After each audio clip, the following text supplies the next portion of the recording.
Good afternoon and welcome to Picture Perfect Day on the campus of Norton High School, Norton Media Center. We've got Norton versus Dighton-Rehoboth. First pitch of the game from Captain Jack DeHill. The shot up the middle. We'll call it E6 is number 10. Norton is Jason Soares, the the Merrimack College commit. Just could not get down on that. Actually, I'm going to change that to a base hit up the middle. I don't want to give him an error on the first pitch of the game. So senior Jack DeHill, and that was to Miles Mendoza, who came in hitting .326 on the season. Now facing Prey Hendricks. This is the guy you got to look out for. .452 with a .520 on base percentage.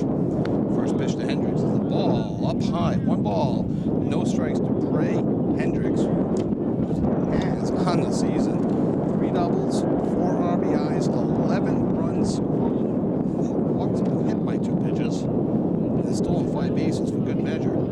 Hill from the stretch and a swing and a miss. 1 ball, 1 strike from Jack DeHill, the senior captain for Norton. Norton comes in 3-10 on the season. Talking to Coach Chris O'Brien before the game, it looks like they need to win 4 of their last 7 or so to make the playoffs. A curveball, nice pitch. Up in the count, 1 ball, 2 strikes to Prey Hendricks. So Norton's been struggling a little bit as of late, but counting today, their next 3 games are at home. Looks to do some damage here and get back into the playoff picture. The runner goes, and a ball low. He'll go in standing with a stolen base. Stolen base for Miles Mendoza. That's his 3rd stolen base of the season. So now a runner in scoring position. Nobody out. Hill from the stretch steps off. And if you've been doing baseball, softball, lacrosse, tennis, right up until May 11th, you may be saying to yourself, why did I do spring sports? And you come out today on May 12th, and this is an absolutely picture-perfect day. Here's a pitch and fouled off straight back to Prey Hendricks, the senior, who is going to be going to Merrimack College in the fall. D1 Merrimack College. Oh, sorry, I call Prey Hendricks. It's Hendricks Prey. I should get his name right for people listening. Curveball, left up high, 3 balls, 2 strikes. Good eye there. Sometimes it's tough to lay off the high heat. But doing some games this week in that bitter cold. Naturally, when the games are doing, the wind is blowing in. Payoff pitch, foul straight back. Kind of halfway between the concession stand and the high school.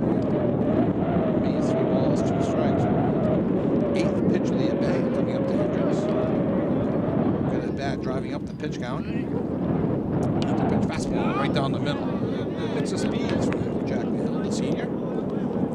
His battery mate on the day is, let's find this right now, is Matt. I'll check that out for you. I think it's Henry. Ball, look. Ball 4. A great at bat, first and second, nobody out. So now the 3-hitter, Jaden LaFleur. So I made a commitment to Franklin Pierce, Division II. LaFleur comes into the game with a .306 batting average, .422 on base percentage, 3 doubles on the year, 6 RBIs, 8 runs scored, walked 6 times, been hit by a pitch twice as well. Dighton-Rehoboth Falcons come in at 7-5. Coach Bill for Dighton-Rehoboth just celebrated his 601st victory all time in his 40-plus career. Starts him off with a curveball. Ball up high. 1 ball, no strikes. Got DeHill on the mound. Will Capane, the catcher. Off speed, strike. 1 ball, 1 strike. We are in the top of the first inning and no score, just underway. Slight breeze today. It's a nice warm breeze, so I'll go with a southerly breeze. We're all warm here today. Off speed leaves it up. 2 balls, 1 strike. Playing first base for Norton, J.D. Arts. Try to get to the rest of the infield for you in a bit. And there's a foul ball straight back. 2 balls, 2 strikes.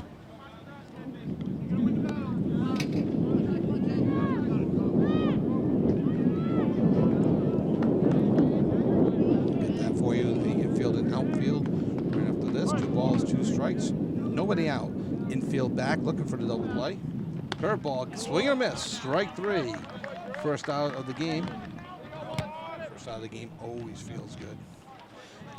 Kind of take a deep breath, sigh of relief. Upsetting the number 4 hitter now, Caleb Newman. Newman comes into the game hitting .333 with a .386 on base percentage, and 5 doubles, 7 RBIs on the season. Has scored 8 runs. Outfield pulling him to right, fairly deep. Left field kind of shifted towards left center, so definitely playing the lefty to pull as a shortstop is shading towards second base. Now holds Mendoza on. Ball in the dirt, and the runners advance. And here's it comes to throw to third, a little bit high, a little bit late. Go wild pitch, advances the runners. Mendoza and Prey. Second and third. Let's see what Norton does in the early part of the game. Dighton-Rehoboth Falcons averaging 5.42 runs per game on the season. And there's a pass ball, and a runner comes to the plate. There's going to be a play at the plate. No, the runner scores standing, and a pass ball gets the first run of the game. Moving up to third on the play is Hendricks. So we got 1 out, runner on third, and 1 in on the pass ball. We'll see if Coach O'Brien elects to bring his first baseman in. No, it looks like he's going to play him back. Third baseman even with the bag. Middle infield up the middle, and there's a shot towards my truck in the parking lot. Hits a tree and goes nowhere near my truck. Thank you to the tree. 2 balls, 1 strike. To the number 7, wearing number 7, the first baseman, Caleb Newman. Payoff, little off-speed pitch, and he slices it away, heading towards the parking lot again. 2 balls, 2 strikes. Dangerous parking lot over there. It's like the old Attleboro High School parking lot where the baseball field was.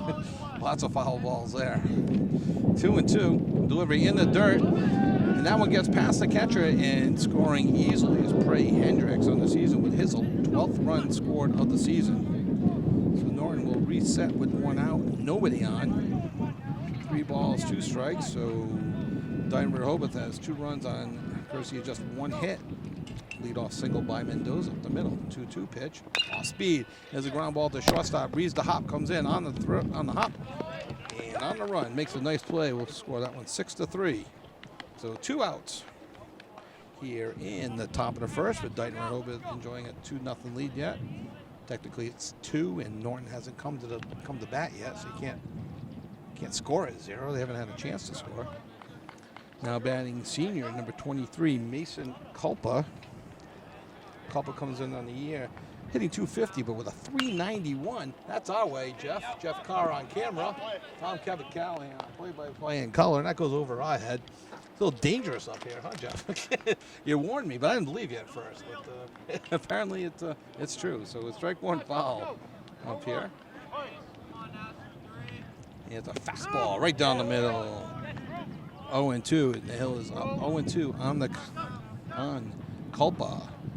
So again, .391 reach base percentage, and Culpa has scored 11 runs this year, and a foul tip in and out of the mid.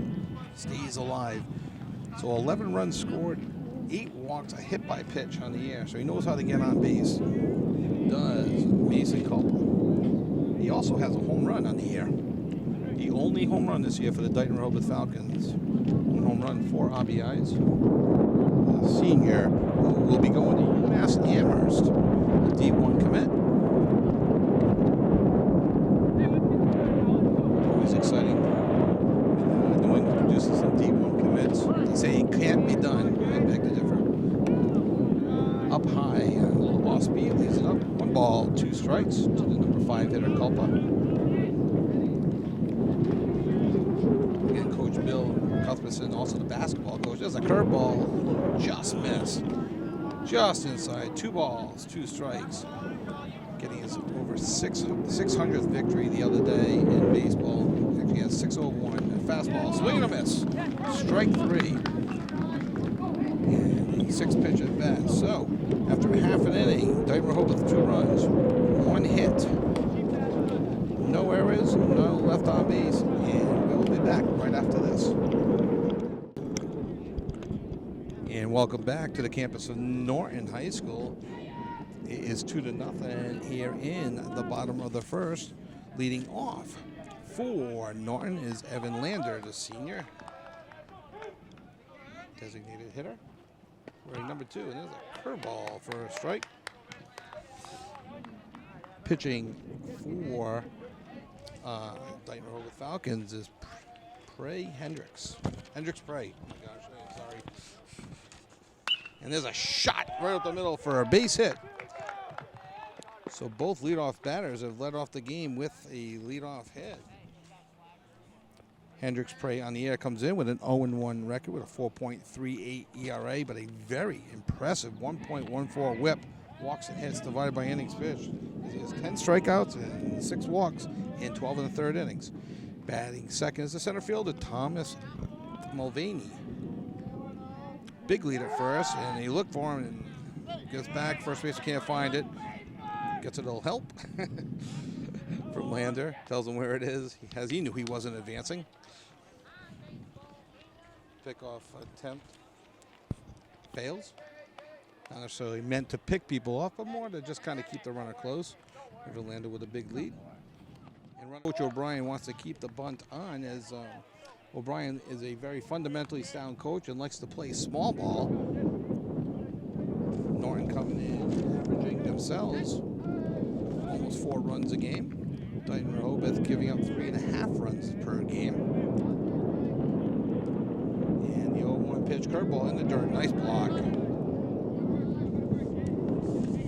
Nice block by the catcher, Tyler Keinberg, for Dighton-Rehoboth. And again, pitching is Hendricks Prey, number 10. He'll be out, runner on second. Average lead on second base for Lander. And the pitch, fastball up and in, ball 1. And the count to 2 balls, 1 strike. An absolutely picture-perfect day for baseball. The warm breeze, for the first time all year, the ball could be jumping off that bat today and going a little bit further than the outfielders are used to from the first month of the season. And pitch, and there's a shot to left field. Left fielder comes in, overruns it, comes up throwing to second. No chance in a double play. But a line out to second base, that gets an L7 in the book. Not just a fly out to 7, but a line out to the left fielder, Josh Robello. Right idea coming up throwing, but Evan Lander, the senior, knows better than to take off for home or third on a line drive like that. He froze and got back to second in plenty of time. Now batting, Jason Soares for Norton for the Lancers. Steps off. Jason Soares will be going to Maritime to play some baseball in the fall. I believe he is Norton's only commitment from this year's senior class to go play baseball in the fall. Good luck to him. And the pitch. Oh, and that takes a wicked hop over the third baseman. They're going to hold him at third, and that's a base hit for Jason Soares, first and third. If this game was played on a turf field, that is probably a 5-3 out, and the runner stays at second. Takes a wicked hop off the lip over the third baseman, number 13, Ben Miller, the freshman at third, and no chance for him. They get the ball in quickly. First and third, 1 out for the number 4 hitter, Connor Lynch. So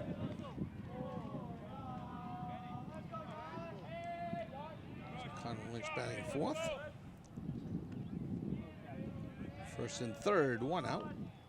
First pitch was a strike looking. Didn't know if Norton would put something on with the first and third plays. Third base coach giving signals. You may see Dighton-Rehoboth look to throw down, give up the run, and get the out, especially with them enjoying a 2-0. Oh, they got him picked. Oh, and he dropped it.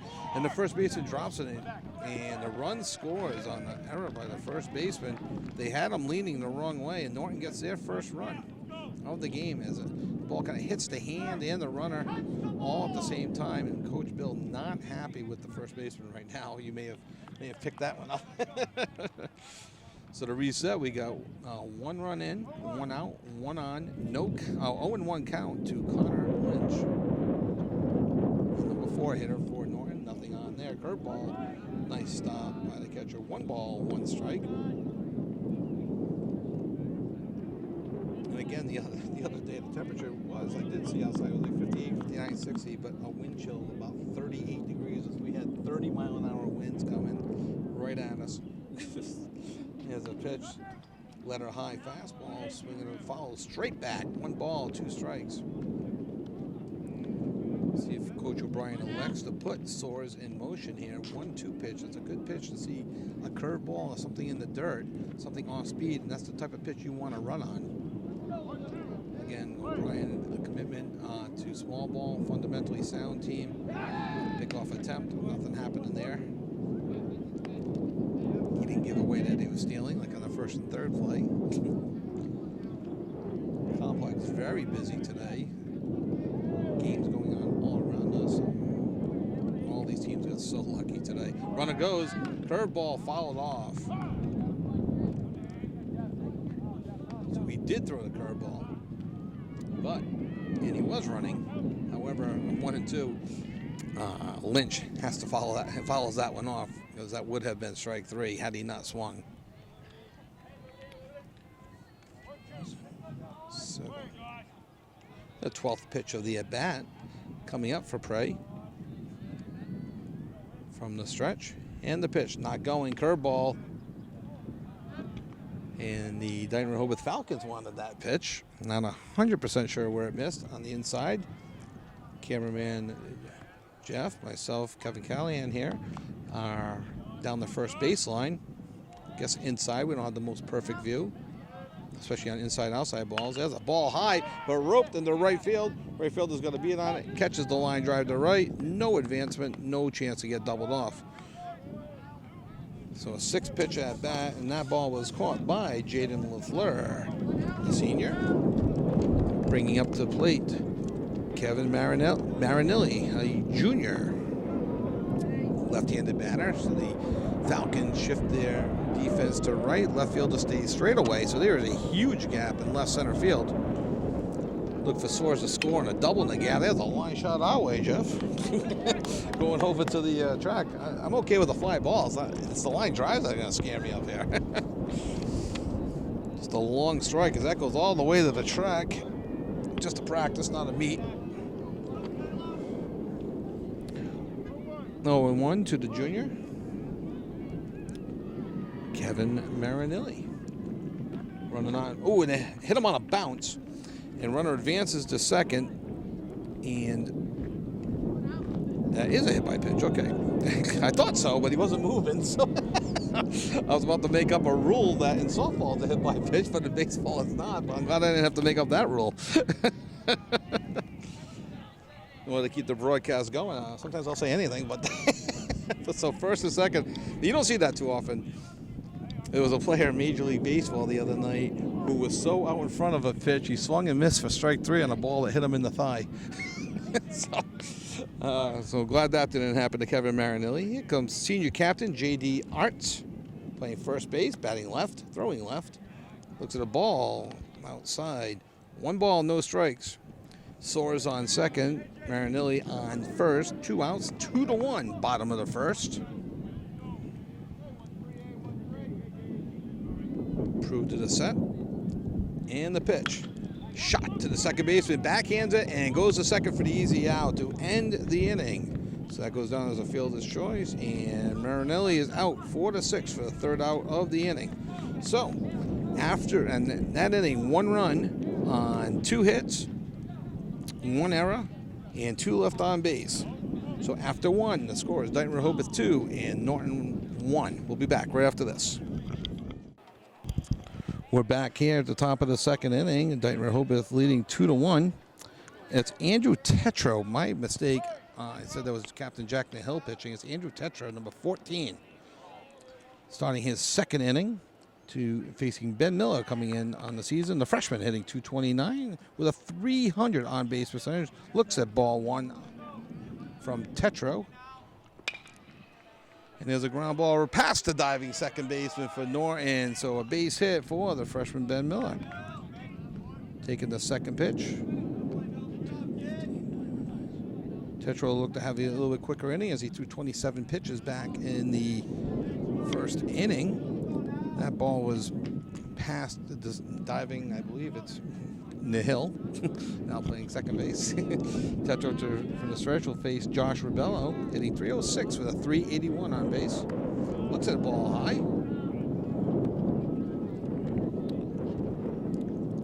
Well, the throw must be for freshman Ben Miller, freshman playing on legendary coach Bill Cuthbertson's team. Cuthbertson's team. Legendary coach, basketball and baseball. Over 40 years, ball high. 2 good hitters count for Josh Ribello. Ribello has a triple on the year. Goes on 2 doubles, 7 RBIs, 7 runs scored. There's a ball sky high to left field. Sunny day. It's a huge lead off of first. They almost had a chance to double up. That was huge. I'd like to see runners go half to 3/4, and Miller was all the way down, almost all the way down the second base on that one. I'm not sure if left fielder Capane saw him. So 1 out, 1 on, 3 pitch at bat, and there's a ball high to Jacob Supernard, the DH, hitting 207. But don't let that fool you. He's got 385 on base percentage. He also has 4 RBIs and a double. It's a strike 1. He's in the role as designated hitter. Leads the team in hit by pitches with 5. Doing the old Don Baylor route. Those of you that remember him. It's a curveball. Drops into the zone. So 1-2 to the senior, Jacob Supernard.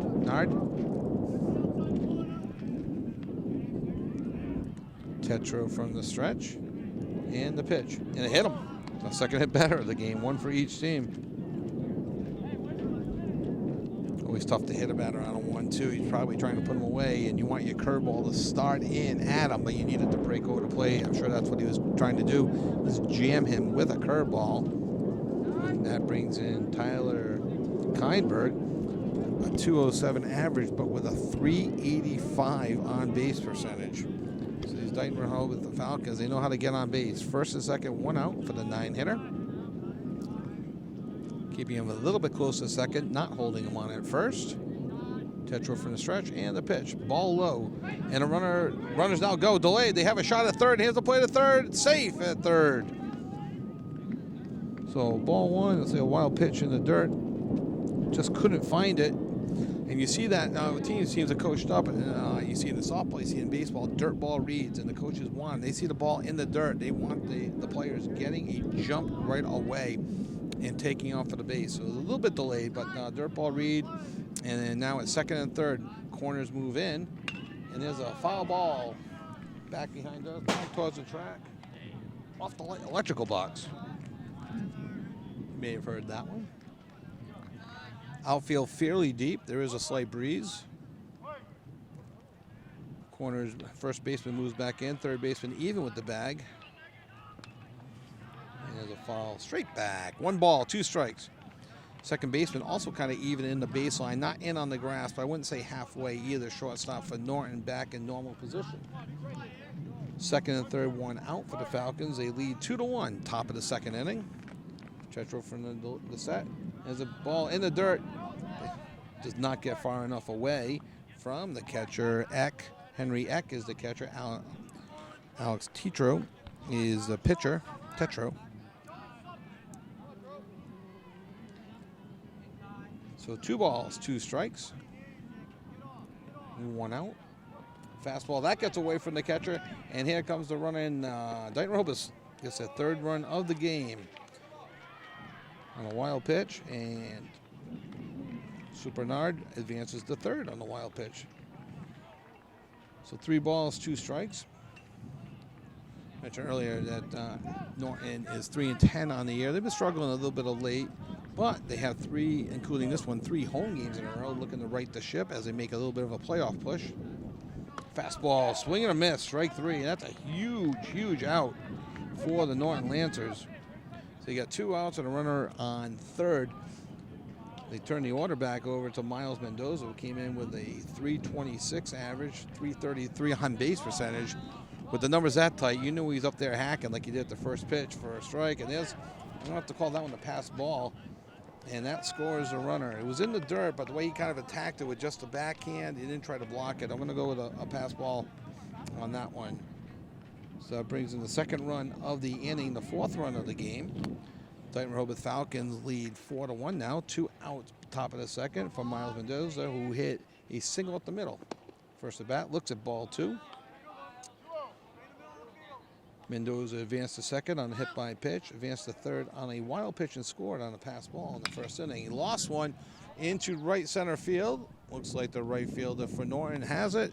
Lands in his glove to Jason Soares, and that's the third out of the inning. However, not before the Falcons pick up 2 runs on just 1 hit, no errors, and nobody left on base. And after 1.5, the score is Dighton-Rehoboth Falcons 4, Norton Lancers 1. Welcome back to the campus of Norton High School. Hendricks Prey, the pitcher for Dighton-Rehoboth Falcons in his second inning, enjoying a 4-1 lead as he faces Jack Hill, senior captain. And that is number 19 batting. And the Hill is number 4. So I apologize. The lineup I have, I do not believe is what we're seeing face. And there's a lefty, number 19, ground the ball to second base on the first for the out. Score that one 4-3, retiring number 19. We'll work on those rosters. My apologies. So that was number 19 that made that out. We'll get those names for you. Number 20 now steps to the plate.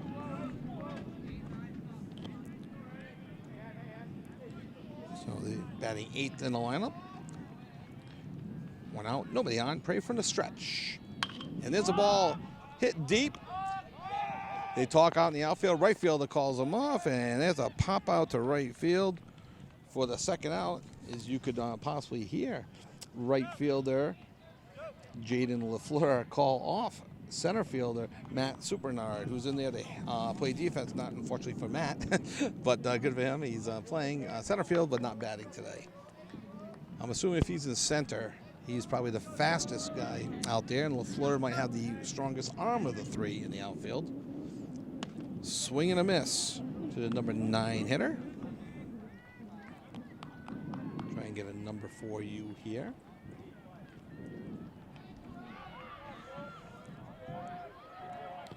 We are in Norton High. Jeff Carr on camera. Kevin Callahan doing play-by-play. And a ball outside and low. 1 ball, 1 strike to the number 9 hitter from Norton. I believe it's Henry Eck, but we'll double check that for you. So that's the catcher. And the ball just a bit low.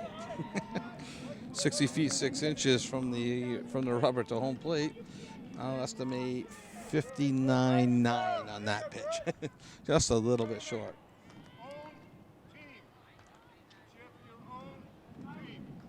Okay, so warning. Well, not necessarily a warning, but the umpire stops things to warn the Norton bench. Tells them that they're going to chirp for their own team. No need to chirp over the DR. And there's a shot down the third base line, just foul to number 14. Number 14 is,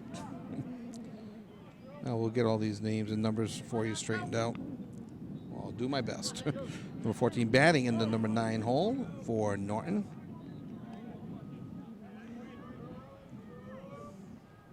There's a ground ball in their hole.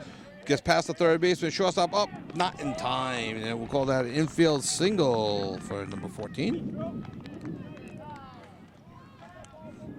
Third hit of the game for Norton. Slight delay while ball from the parking lot. Stepping up to the plate now is number 2, Evan Lander. That's consistent. Senior designated hitter. Nope. Yes, it is number 2. Evan led off the last inning with a base hit up the middle. Stole second. Advanced to third on an errant pickoff throw at first, and scored on a single. Looks at strike 1 on a Jason Soares single.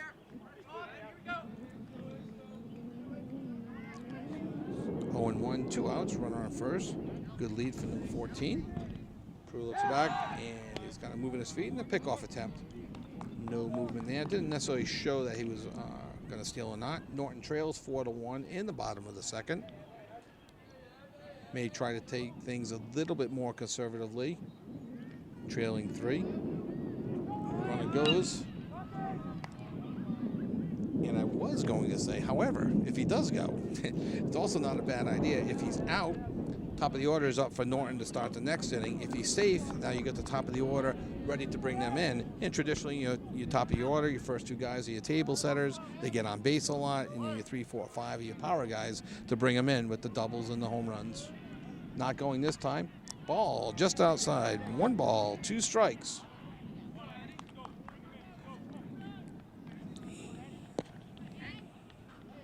"17 pitches in the first inning for Prey.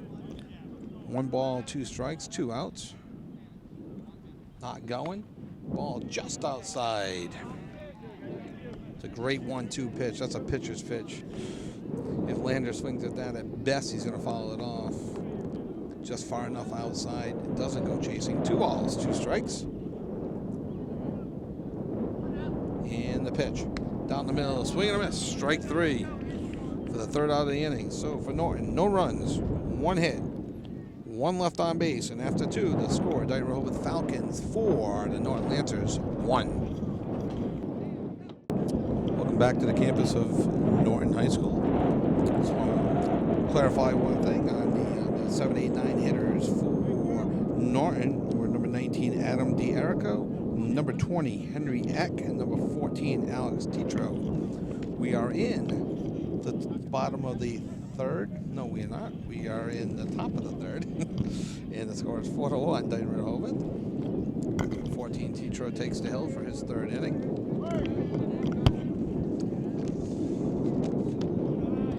Ball low to Prey Hendricks, the pitcher. Pitcher who comes in, not just a pitcher, but 19 for 42 in the season with a 452 average, and laces one into left field and track that. Oh, that left fielder had trouble with the sun on that one. He had a beat on it. I think he lost at the last second. Fortunate to go with E7. He did have it in his glove. Norton may score that differently than the home book. So please, anything I say, take with a grain of salt. Sometimes I get a little bit harsher on the errors than maybe I should be. So my apologies if you feel like that should have been a hit and then he lost it. Now batting is Jaden Fleur. The right fielder struck out swinging in the 1st inning. Prey Hendricks takes the lead off first. Tetro holding him on.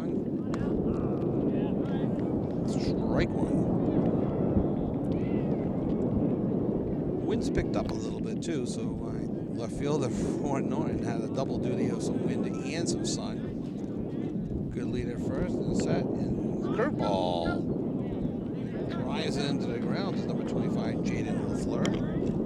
LaFleur to Franklin Pierce commit. No player that played there, graduate of Dean College, 4-year player last year. Went over to play at Franklin Pierce for his 5th year. Then he got an extra COVID year, playing some D2 baseball. High fastball. Can't lay off on the 0-2. Nice pitch for Tetro. So the 0-2 to LaFleur. That player is Brian Haddon. Played at Dean College. Was a 400 hitter, almost a 400 hitter. And a swing and a miss on a curveball. Nice pitch by Tetro. Future looks bright here in Norton as their freshman, or I should say Froshmore, JV2, sub-varsity, lots of different names. Doing very well at the Froshmore and JV levels. I know the varsity is struggling a bit this year. But the future's bright in Norton. The foul balls to Caleb Newman. Came in 333 on the season. Grounded to short back in the 1st inning. So 1 out, 1 on. Norton has traditionally had a very strong baseball program, and this is just a minor setback at 3-10 this year, still with a legit shot to make the playoffs. Just need to go about 500 the rest of the way. Runner goes on the pitch. The strike on the outside corner. The throw down the second. Not in time. Nice backup by the Norton middle infielder. Safe at second on the stolen base for Prey Hendricks. And for Hendricks, that's his 6th stolen base of the season. So now the Dighton-Rehoboth Falcons have a runner in scoring position with 1 out for Caleb Newman. Newman with 7 RBIs on the season, looks to pick up his 8th. Here's the pitch. It's in the dirt past the catcher, and that allows Hendricks Prey to advance to third base on the wild pitch. So 1 ball, 2 strikes to Caleb Newman. I would imagine that Norton will bring their defense in as they trail 4-1 here in the top of the 3rd. And it's the 2nd time I've been wrong. Well, the third baseman's in a little bit. And a swing and a miss, strike 3. 2nd time he's got Newman, 1st time by a strikeout. So we got 2 outs now for Mason Culpa. Culpa going to UMass Amherst. He struck out back in the 1st inning, swinging on 6 pitches. Curveball up high, ball 1.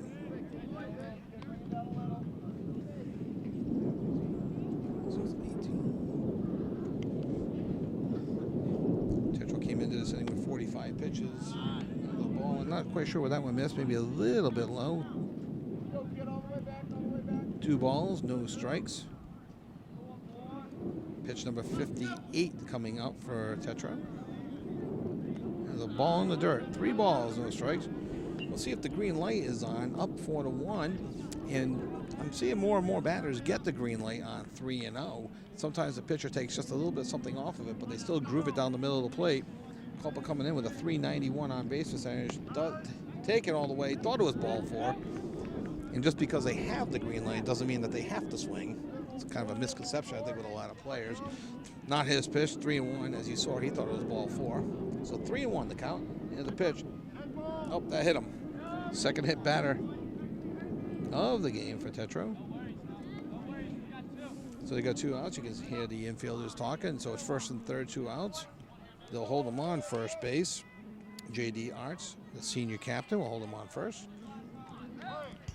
We'll see if Culpa is put in motion. He does have 4 stolen bases on the end. There's a ball past the catcher, and no play at the plate.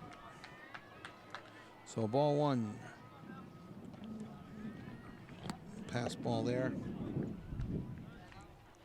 Scores the 5th run of the game for the Dighton-Rehoboth Falcons, who came in averaging 5.42 runs a game. Their defense has been good. They only give up almost 3.5 runs a game, the Falcons. A big swing and a miss by Ben Miller. 1 ball, 1 strike. Ben Miller came in at 229 batting average, but 300 on base percentage. Singled to right in the 1st inning, ended up scoring. Scoring the 3rd run.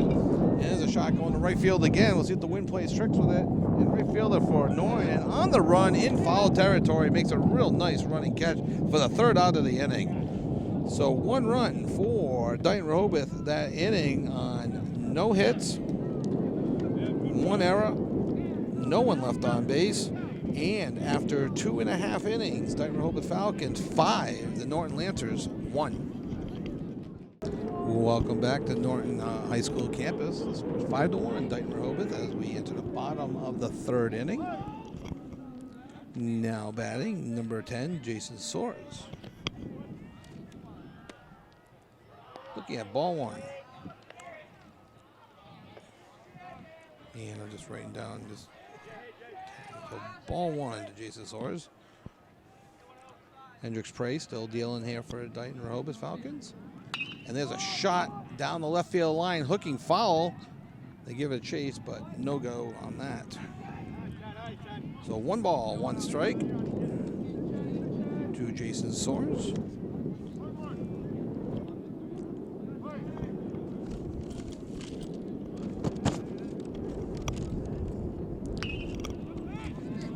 A pop-up down the first base line, lands at foul territory. Tremendous hustle by the 2nd baseman, Miles Mendoza, for Dighton-Rehoboth. Just out of his reach. He put a real good chase on that. 1 and 2 to the Mass Maritime commit, Jason Soares. Jason lined out to left field back in the 1st inning.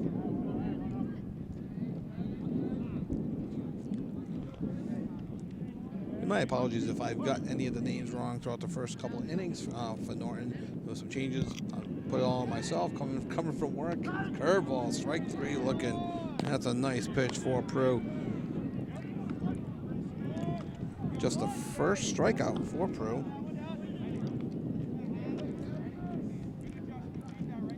Stepping to the plate, and again, we're still working out some of the numbers in the roster for Norton. We have the right-handed hitter batting in the third spot. Get that number for you. There's a shot in between first and second for a base hit. And base hit for number 4. Get that number for you. First pitch swinging.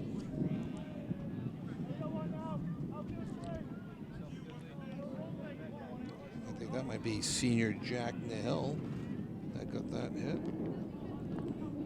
Nope, it's Kevin Marinelli. Yeah, pickoff attempt. So Kevin Marinelli on the day is 2 for 2. He had a base hit to left in his first at bat. Now stepping up, I believe it's Connor Lynch. Lined out to right field, runner goes. And here's the throw down the second. Oh, he just missed a stolen base. You can hear Coach Bill for Dighton-Rehoboth saying, we probably could have had him there. Just could have played just a little bit more fundamentally sound there. Ball first, then the tag. So Norton with one of the better opportunities. They scored 1 in the first, none in the second. Now they have a runner in scoring position here in the third inning with 1 out for Connor Lynch. And the set and the pitch. And there's going to be a foul ball. Let's see if it's playable for Dighton-Rehoboth. It's not. In between first base, second base, and right field. They're coming after us, Jeff. Jeff Carr on camera for the NortonMediaCenter.org. You can catch this game on YouTube May 12th, and it is perfect. I would say probably for the first time this spring sports season, we have a perfect day for baseball. It went from blustery cold to perfect in one day. There was no in between. So the 0-2 pitch coming up to Connor Lynch, just outside. 1 ball, 1 strike. And I'm sure Prey wanted that pitch. Oh, 2-1, 2-1. All right, the first pitch that I called a strike, they called it a ball. Guess I should wait for the umpire and not make the call myself. So 2 balls, 1 strike. And there's a foul ball. Well, now there's 2 strikes.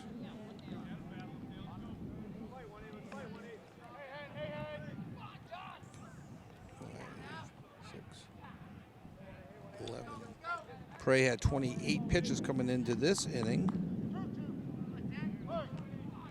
It's the 5th pitch of the at-bat, now to Lynch. So 38 pitches, and there's a pickoff attempt at second base.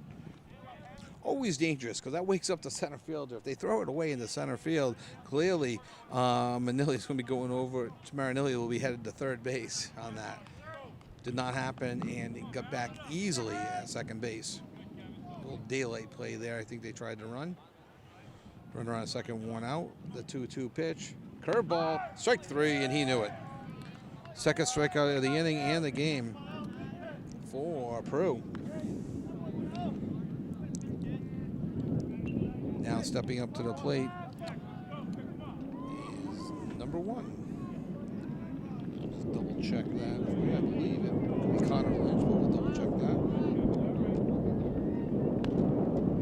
The ball. This is my apologies, Jack Nahill. I've had you all over the batting order today and all over the mound and all different positions. So my apologies, Jack Nahill up. And looks at the ball. I thought the first one was a strike and the second one was a ball. I'll probably disagree with both of my calls, but we got to the count of 1-1, the exact, just a different way. But the count is correct in my opinion. 1 ball, 1 strike to the senior captain, Nahill. 2 outs, runner on second, bottom of the third, 5-1 to score. Curveball left up high by Prue. 2 balls, 1 strike. Any ball hit into the outfield. Look for Marinelli to score. And we get a mound visit here. Yeah, so look for Marinelli to score on any ball hit to the outfield. There's 2 outs, so they'll be off with contact. Decent sized crowd here as the Norton fans have showed up, and they packed to the left of the first base dugout. Dighton-Rehoboth fans. I see a few green hats in the stands. Word is that this Dighton-Rehoboth team is also many of the players here play for Somerset for the American Legion team. Norton will be doing their American Legion team this year as well. American Legion, good brand of ball. College coaches still watch American Legion. Just go off on my little soapbox that you don't have to spend $50,000 a year to go to a tournament in Texas just to end up at a D3 college in New England. Ball high. I'll get off my soapbox now. You can do whatever you want with your money. 3 balls, 1 strike. 2, Jack Nell. Good hitter's count. I'm sure he'll look for something middle in to drive. Outfield shifted around towards right. And a ball up high. Ball 4. A 5-pitch walk. So first and second for number 13, J.D. Arndt, senior captain. Technically, reshot a fielder's choice. Back in their first. It was the 3rd out of the inning, and the second baseman flipped to the shortstop to force the runner at second base. So you know you're getting yourself into with Coach Bill. You know, I can hear him here. We're down the first base line. They're on the third base line, and he old school. Reminds me of my high school baseball coach. He's not messing around. He demands a great attitude, demands hustle, and accountability to the game. From the stretch and the pitch, way out in front of that was Arts. Kind of fooled him on something off speed. I think Arts was expecting a fastball, and he took something off of that. So a ball, strike, a little bit low in the zone, but he went after it. 0-1 to Arts, the senior captain, playing first base, batting left-handed, throwing left-handed as well. And again, out in front of a low fastball. Be interesting to see what Prue comes back here, way up in the count, 0-2.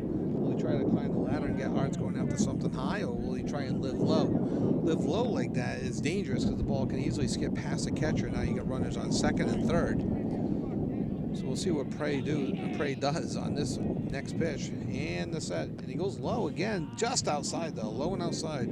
Ball 1. So it's kind of 3 off-speed pitches here to the number 6 hitter, J.D. Arts.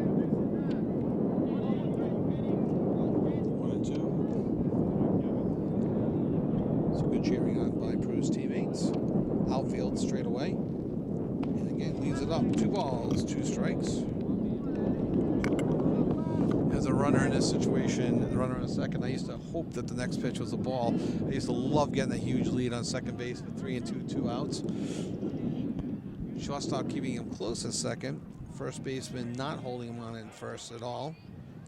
The pitch, and there's a shot to right field, pass between first base and second base. Right fielder comes up throwing. He's going to the plate, past the cut, play to plate, and he is out at the plate. Oh, what a throw by the right fielder, Jalen LaFleur, to the catcher, Tyler Kinberg, for the 3rd out of the inning. On a base hit to right field. A perfect one-hopper soars at the plate on a bang play at the plate. So for Norton, in the 3rd inning, no runs, 2 hits, 2 left on base, and no runs. After 3, the score is Dighton-Rehoboth Falcons 5, the Norton Lancers 1. Welcome back to the top of the 4th inning. Tetro throws ball 1 low to Josh Rebello. Just to recap what just happened, a great throw at the plate. And there's a pop-up mile high. That's a major league pop-up. Shortstop battling the sun, and he drops it. And it was in the pocket of his glove, the Norton shortstop, and was battling the sun the whole way in his glove and out. So Josh Rebello reaches on an error.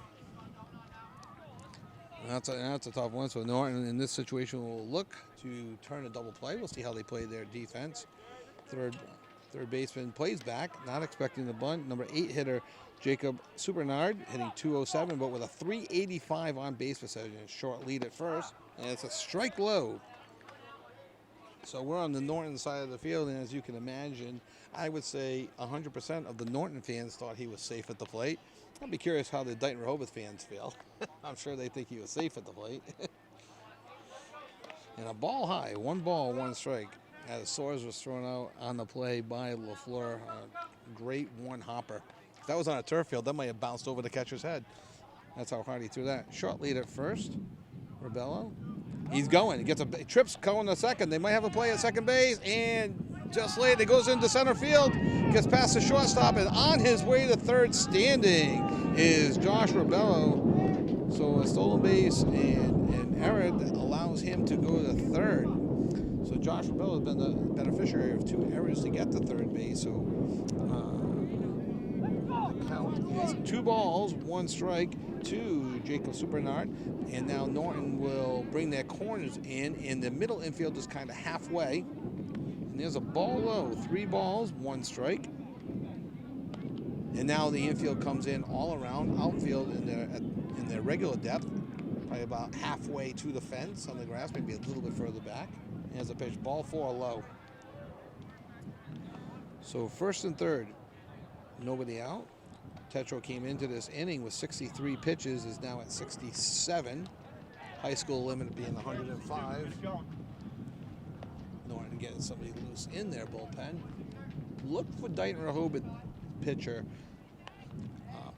Hendricks Prey, to throw a complete game. Looking at their stats ahead of time, they we mentioned, Coach Cuthbert, tough word to say, Cuthbertson. Coach Bill, we'll just do that from here on in. Has been coaching for 40 years, and I'm sure he wants the pitcher to finish what he starts. Not going on the first pitch, and a ball up and in to Tyler Kindberg, the catcher, hitting .207 with a .385 on base percentage. So if they don't have the highest average on the Falcons, they find a way to get on base. And consistently. Runner not going. Foul back towards the concession stand.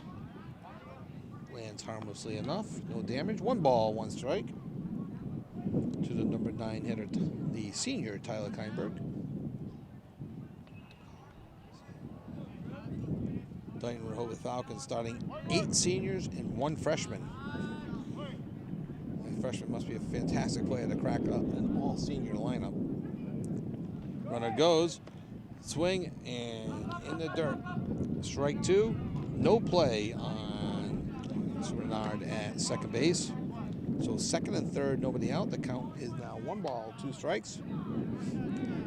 Norton's corners are in. The middle infielders are about halfway. Now they're starting to creep in a bit. And swing and a miss. Strike 3 for Tetro. That's a huge first out as they turn the order over. Back to Miles Mendoza.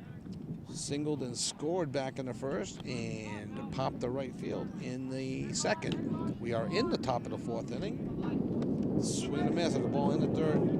Sure, if he had to do that one over again, he would not swing at that one. Just a little bit too low. Might have been just a little bit too over anxious on that one. We mentioned Mendoza coming in with a .326 average and a .333 on base percentage, so he does not walk much. So he's up there hacking away. Swing and a foul tip. 0-2, straight back on that foul ball.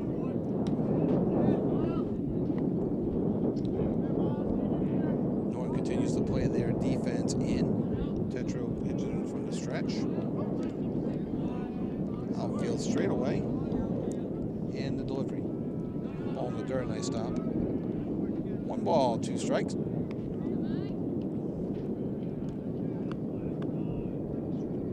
Dighton-Rehoboth Falcons ranked number 17 in the power rankings for their playoff push. And there's a shot past the drawn-in infield. It scores 1. Let's see if this scores 2, and there's going to be a throw to the plate. Runner takes second, and throw to the plate too late. And a 2-run single for Miles Mendoza as he takes second on the throw home. And umpire calls timeout, so that runs the score to 7-1 now for the Dighton-Rehoboth Falcons with a 1-out single. That's second hit of the day for Mendoza. And for Mendoza, that is RBIs number 5 and 6 on the season. He also has 11 runs scored on the season. Hendricks Prey steps to the plate, and there's a pop-up our way. And I think we had a better play on that than the first baseman as they ran out of room on that play. So a foul ball. J.D. Arts went after it. Looked like he wanted to go Superman on the fence, climb the fence, maybe even stand on top of it, but just a little bit too far away for him. Appreciate the effort. Runner on second, 1 out. Cray pitching a good game. Also has reached base twice. Ball high. Reached base on a hit by pitch and scored in the first inning, and reached on a error in the third. Stole the bases. Came around and scored in the third. There's a ball up high. So when Hendricks gets on, he scores. That's what I'm learning. Count as 2 balls, 1 strike here on NortonMediaCenter.org, YouTube channel, Varsity Baseball. That one goes, I think I hit a window on a bounce off the high school. I'm sure that's not the first time. Norton playing in the TVL League, I believe, and the South Coast Conference for Dighton-Rehoboth, both Division III, both looking to make a playoff push. And here's the delivery curveball up high, 3 balls, 2 strikes to the number 2 hitting Hendricks. Looking to help his own cause by getting a single and see if he can drive in the 8th run. We are in the top of the 4th with the score 7-1 in favor of the Falcons. Payoff pitch, and there's a shot foul down the left field line. 2 hops the fence and rolls back into play, so they'll kick that one back in. If this was Major League Baseball, they throw it to the crowd. How many baseballs do they go through in Major League Baseball? High school baseball, they go through maybe 1 or 2. Major League Baseball, they go through 1 a batter, I believe. Every time it's a foul ball, you have to get a new ball. I don't understand that, but that's why I'm not in the majors. Payoff pitch. And there's another shot down the left field line. Nobody flinching down the line. They've been here before. They know they're not going to get hit by these rockets coming at them. So we'll do it again. 8th pitch of the at-bat coming to Hendricks. Waiting for the left fielder to get back into position. Give them some signals. Now they're kind of shifting over, playing Hendricks to pull a little bit more. Oh, they got him picked off second. They throw this second on the way to third. They throw it safe at third. Runner does not advance home. Actually, I'm just going to go with a stolen base. I think a perfect throw. He's still safe. Probably slow pickoff attempt. Mendoza got a huge jump off of that. And once he realized he was picked off, he just continued on to third without hesitation. And I think a perfect throw, he still beats it. So stolen base from Mendoza on a pickoff attempt. And ball 4. An 8-pitch walk for Hendricks. And time is called by Coach O'Brien. I think we might get a pitching change here. And on the pitching change, we'll be back right after this. And we're back from the mound visit. No pitching change. Tetro is at 85 pitches. Stepping up to play Jaden LaFleur. Pickoff attempt safe back at first. We're first and third, 1 out. LaFleur has struck out twice for as a 3-hitter, coming in with a .306 average and a .422 on base percentage. LaFleur does have an outfield assist to his credit as he threw a perfect 1-hopper. Pickoff attempt again as Norton thinks that Dighton-Rehoboth Falcons have a play going on with runners on first and third and 2 runs in here in the top of the 4th. So Falcons are enjoying a 7-1 lead.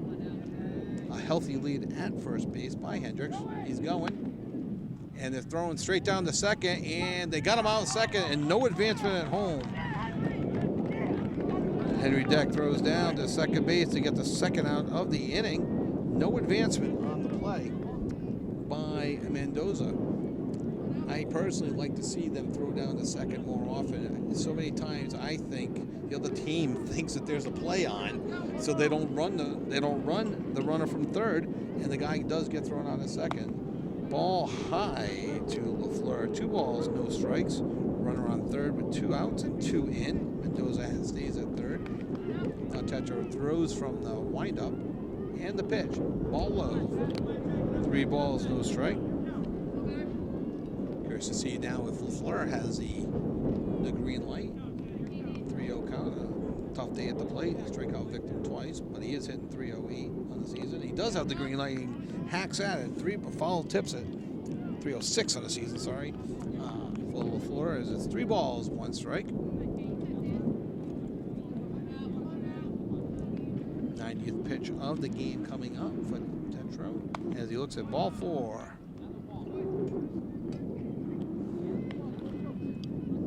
Now stepping up to the plate is Caleb Newman, first and third, 2 outs. LaFleur will be stealing, or a threat to steal. He does have 1 stolen base on the season. Has a healthy lead. And he steps off. The pitcher Tetro steps off. J.D. Art's holding him tight. And the advantage of having a left-handed first baseman, he can get that tag down really quick on a pickoff. That is a big lead. Not going. And the pitch. Fastball outside. Ball 1. Caleb Newman came into the game with 333 batting average, 386 on base percentage, has 7 RBIs on the season, and he fouls one off. I didn't hear any noise, so I think all the cars are safe on that one. 1 ball, 1 strike. I just can't get over what a perfect weather day this is. And a curveball hits the corner. 1 ball, 2 strikes. Tremendous pitch. Almost unhittable. You get a few of those pitches. Inside curve, unhittable. 1 ball, 2 strikes. Fastball up and away. 2 balls, 2 strikes to the number 4 hitter, Caleb Newman. Newman with 5 doubles on the season. Looking to pick up his 8th RBI. 2 balls, 2 strikes. Runner goes. And there's a foul ball out of play.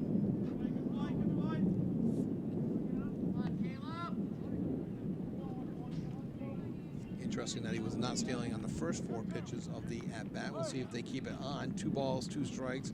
Obviously, if he gets to 3 and 2, he'll be going. Runner goes again, and it's ball 3, and tries to do a delay, kind of stop in between. He wanted to get into a rundown. Norton was have nothing to do with it, and they just gave him second base. So they wanted to kind of advance the runner home by the old rundown play. 3 and 2 delivery, and a base hit to the shortstop up the middle. Oh, he bobbles it, and they're doing it. Oh, they got the runner. They got 1 run in. They got the runner picked off. Oh, and he throws it off the bag, and we go with an error on that one. So 1 run in as Miles Mendoza scores.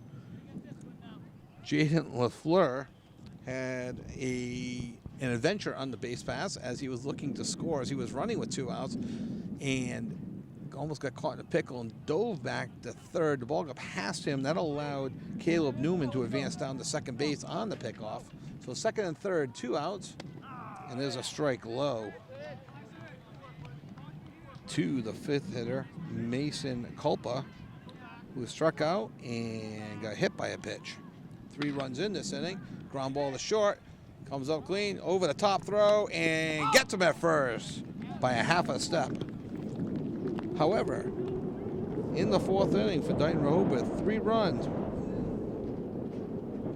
on just 1 hit, a couple errors, and 2 left on base.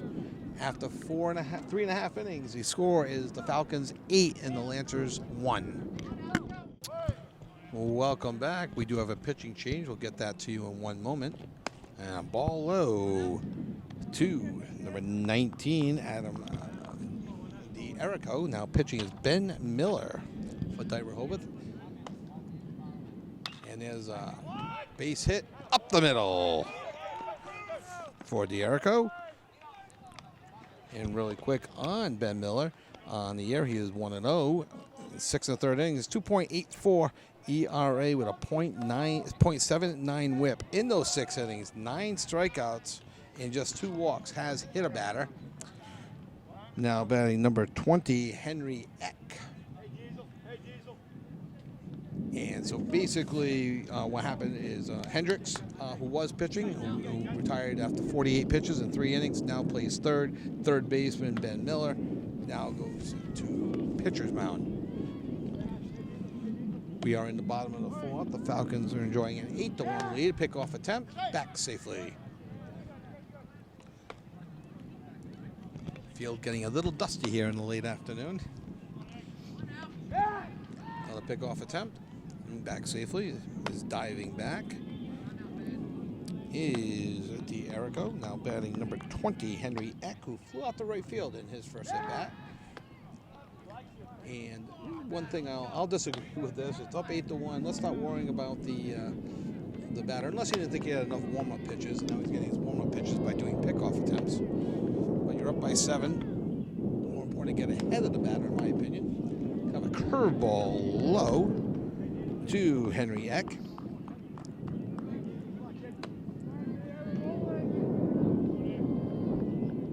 So another prediction I made has gone wrong, as I predicted a complete game for the Falcons, and that was wrong. It wasn't even close.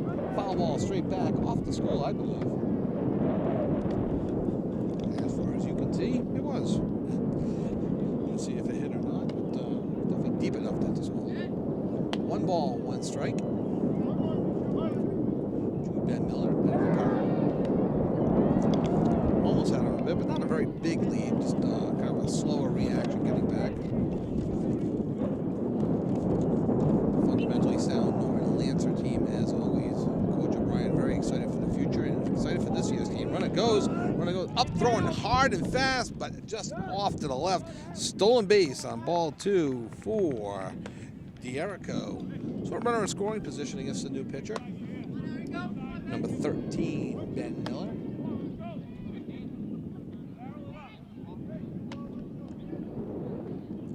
Norton trying to put a little pressure on the Falcon defense. Henry at the plate. 2-1 the count.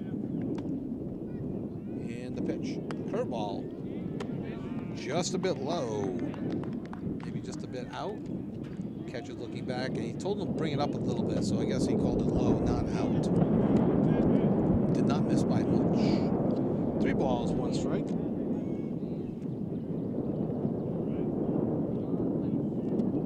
And there's a ball lofted up to center field. Running back to tag. Caught. Draws a throw, but there's no advancement there. So, clean fly ball. It kind of held up in the wind a little bit. I think the wind might be blowing in a bit. And it's still gusting. We were talking in between innings. It's just a nice warmer breeze than it's been for the last 6 months. Stepping to the plate now, Alex Tetro, the pitcher, number 14. I'll be curious to see if he comes back. He's at 99 pitches right now. MIAA pitch count limit is 105. Be official in case you're watching this and want to know if he comes back out and goes over. My count is extraordinarily unofficial.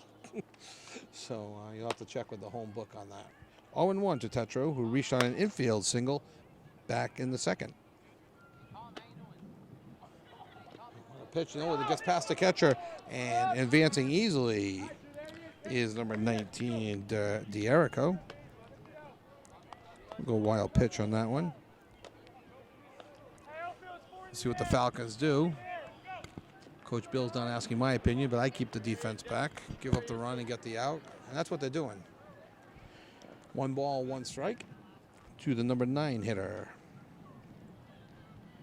Alex Tetro. And the pitch, just outside. 2 balls, 1 strike.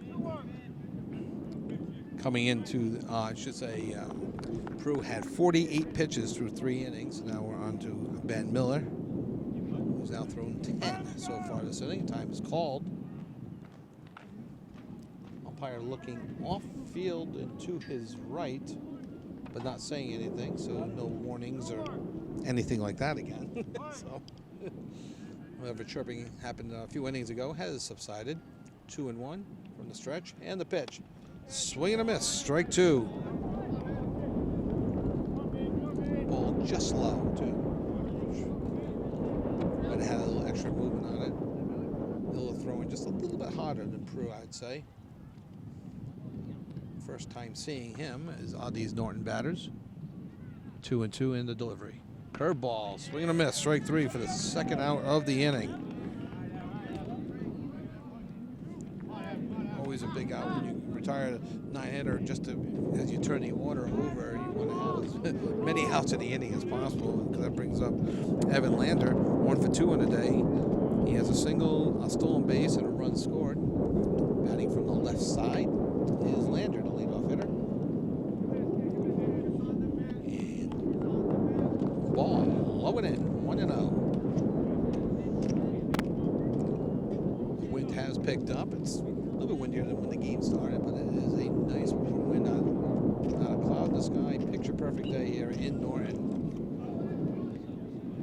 Again, we went from kind of cold and miserable for the first half of the season, or first 60% of the season, to absolutely perfect. So let's hope these boys can have a perfect season to finish out their final 7 or 8 games of the year, and hopefully both teams can make a run towards the playoffs. 1 ball, 2 strikes to the senior designated hitter.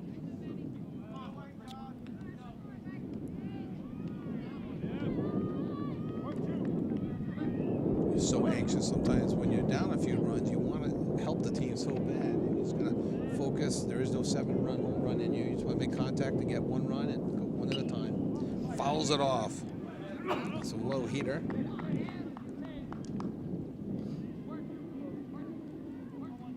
Bless you to our camera guy, Jeff Carr. You're watching this game on NortonMediaCenter.org and the Norton Media Center YouTube channel. Varsity baseball from Norton High School. And there's a shot to second base, and that'll bring in Norton's 2nd run of the game. An RBI single for Evan Lander, bringing the score to 8-2. So a little two out magic going here for Norton as they bring the score to 8-2.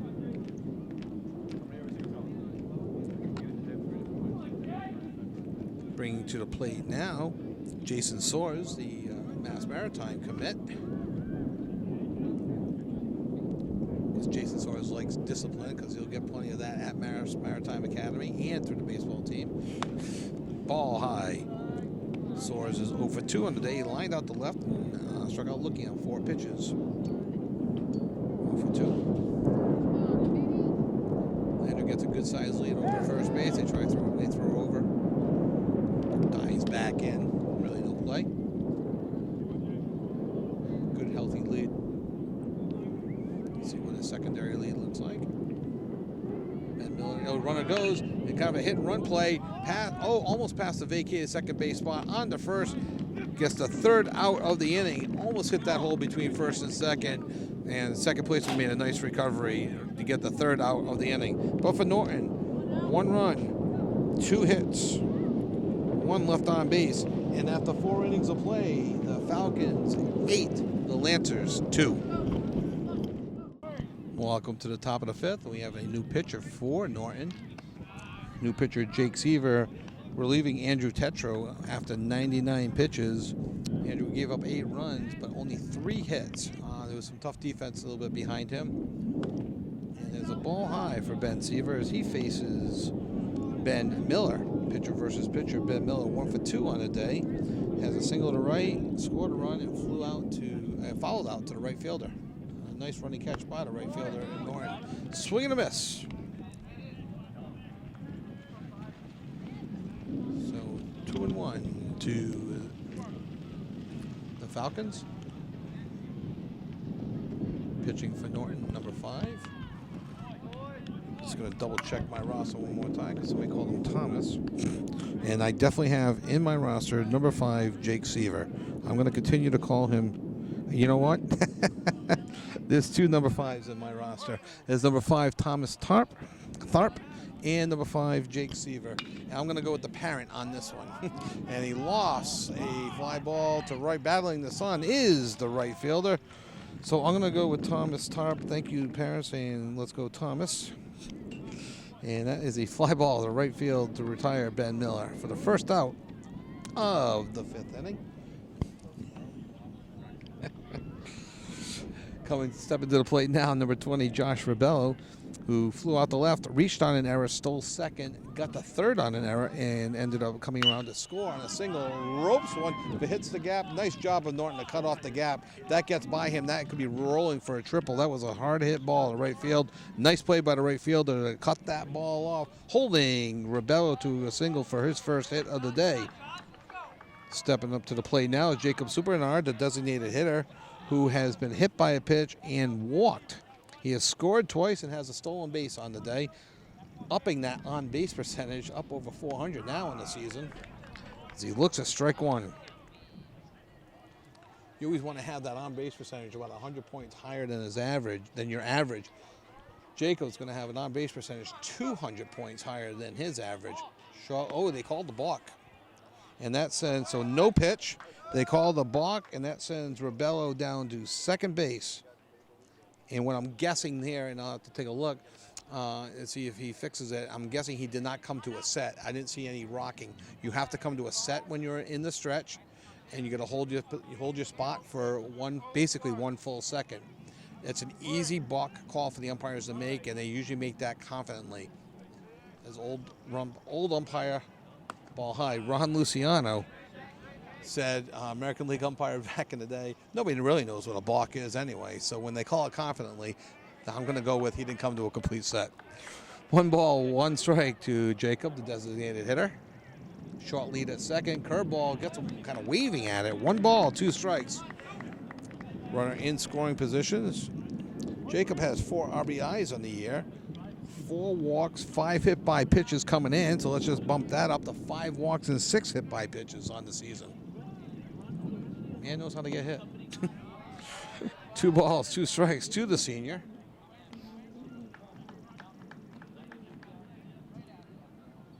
Two summers ago, we did the Sandlot League in the Attleboro area. Chris O'Brien was the coach of the Norton team there. Kid on my team, sophomore at the time, led the league in hit by pitches. Strike 3 looking, safe at third, a stolen base. So 2 outs, runner does steal third in Rebello. So 2 outs, runner on third is new pitcher Thomas, we think, number 5. Looking pretty good here as he has gotten 2 outs. 5, 6, 11 pitches for 3 batters as we have Tyler Kindberg. 0 for 2 on the day. Looks at the ball high. I don't say this too often, but I appreciate the parents yelling out the player's name. Usually when I'm commenting about parents, they're usually coaching their kid from the outfield fences. I have not seen that today. And there's a pop-up. Could get stuck in the wind, and it is a tough sun. Norton's coming in hard, and he does have it in his glove. Fighting the sun all the way is the left fielder for Norton to retire the 3rd out. So no runs, 1 hit, 1 left on base, and after 4.5 innings, the Falcons lead the Lancers 8-2. We're back here in the bottom of the 5th, 8-2 Falcons, and a high, hard one up and in to Marinelli. Holy cow, man. Struggling with some of my names here today. Ben Miller is on for his 2nd inning. And 1-1. Marinelli 2 for 2 on the day, stolen base. And he shoots one. That's going to go foul. And over the fence down the right field foul line. Yeah, that's a bit outside. Marinelli, like I said, 2 for 2. He had a base hit to left and a base hit to right. Shot that one to right field, so they'll play him straight away. Another high, hard one from Ben Miller, 13, in his 2nd inning of work. Curveball low. 3 balls, 2 strikes. Miller came on for Hendricks Prey, who pitched the first 3 innings, giving up a run. And now Miller is in his 2nd inning. And just missed up and in. So a leadoff walk for Norton. Just what they need. If they want to get back into this game, you've got to get your leadoff guys on and start making some noise. And now Norton does, Marinelli's the 3-hitter. You've got Connor Lynch, the 4-hitter, up right now, so you want to go 3, 4, 5 with Jack the Hill on double deck. Pickoff attempt scares the first base coach. He gets back. He does not get hurt. So, good size lead. See if there's any small ball going on here. Not going. And a shot between 3rd and short. And Norton has their first 2 guys on. That was number 7 that got that hit. I'll have to double check that number.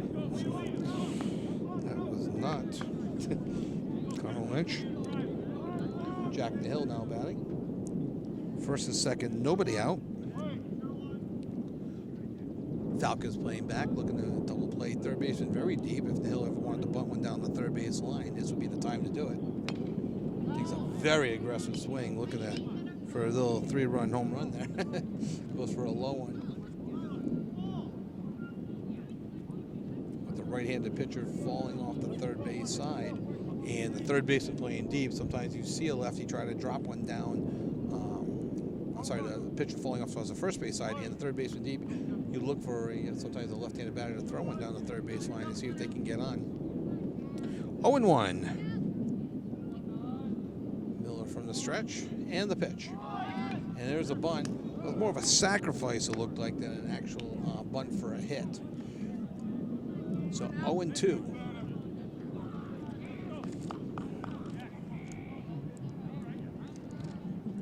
0-2 the pitch.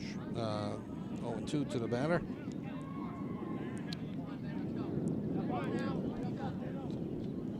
That was Thomas Mulvaney with that hit. He stands on first with a huge lead, not being held on. And foul back, straight back.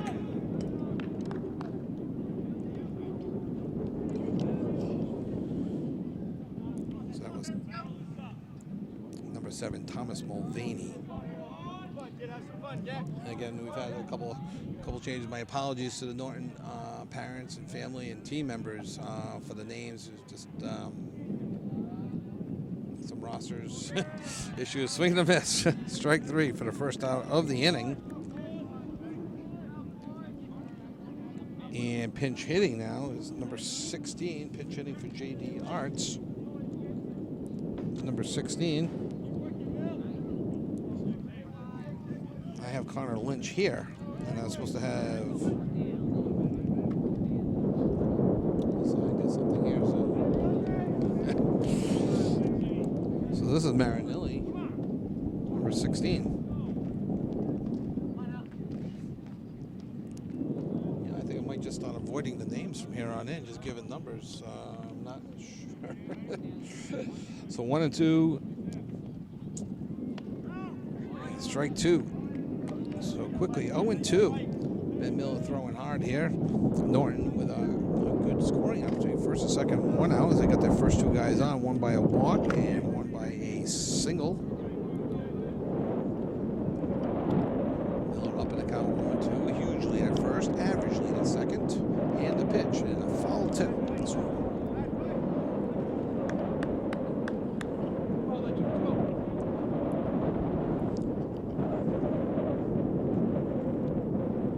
Picture-perfect day here in Norton. We're on the campus of Norton High School. You're watching this game on NortonMedia.org on the YouTube channel, Norton Media Center. Jeff Carr on camera. I'm Kevin Callahan.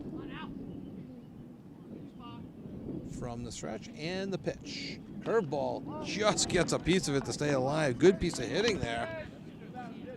And that's a tough one. That's a tough one to stay alive on that one.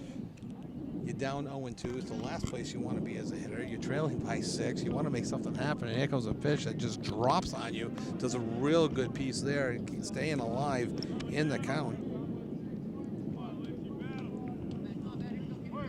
So we got Mulvaney on first, and then Soares on second.